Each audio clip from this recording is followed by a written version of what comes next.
Shalom Bees, my name is Novita Manhalu.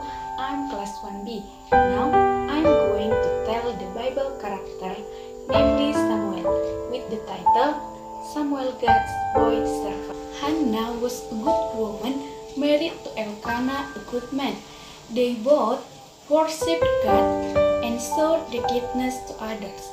But something was missing from Hannah's life. Want to have a baby. How she wanted a baby? She waited, she prayed, she hoped, and waited some more, but no baby comes. Every year, Hannah went to worship at God's tabernacle. One year, she promised God that if He let her have a son, would give the boy to be God's servant forever. Old Eli the priest saw Hannah praying. He thought Hannah was drunk with wine because her lips moved, but no sound came. Eli scolded Hannah, but Hannah told Eli about her prayer for a child and her promise to God. Go in peace, Eli answered, and the God of Israel grant your petition which you have asked of him. Eli's words gave Hannah hope. Soon, great joy filled Hannah's heart. The Lord remembered her and answered her prayer. She and Elkanah had a little boy who was named Samuel, which means heart by God. But would Hannah remember the Lord and her promise to him? Hannah stopped going to the tabernacle each year. Oh, then, had she broken her promise to God? No, Hannah was waiting until Samuel was old enough to live at the tabernacles and help Eli in the God's service. Then she brought him to the tabernacle.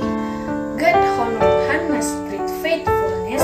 After Samuel, God gave her 3 more sons and 2 daughters. Wow! Every year, Hannah went to the tabernacle to worship God and to bring a new robe she made for Samuel. Samuel was Eli's only helper. Eli's sons, Hophni and Phinehas, also worked there, but they dishonored God by doing wicked things and would not change even when their father Eli begat them. Eli should have fired them from working in the tabernacle, but he didn't. One night, Samuel heard a voice calling him. The boy thought it was a new calling. Here I am, he said. I didn't call you. He replied. This happened 3 times. Then Eli knew God wanted to speak to Samuel. Eli told Samuel, if he calls you again, you must say, Speak, Lord, for your servant hears. And God did call again and gave Samuel an important message. In the morning, Eli called Samuel. What is the thing the Lord has said to you? He asked. Young Samuel told him everything. It was a terrible message. God was going to destroy Eli's whole family because Hophni and Phinehas so wicked. God's warning come true. During a war with the Philistines, Eli's 2 evil sons led the ark of God before Israel's army.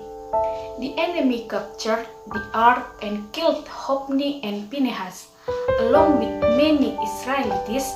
When Eli heard this, he fell out his seat, broke his neck, and died someday. The ark of God brought trouble to the Philistines. They put in the temple of Dagon, their false god. In the morning, the idol Dagon had fallen its face. The Philistines lifted Dagon up. But next morning, he was Dagon again. This time, Dagon was broken in pieces. Sickness and death spread among the Philistines.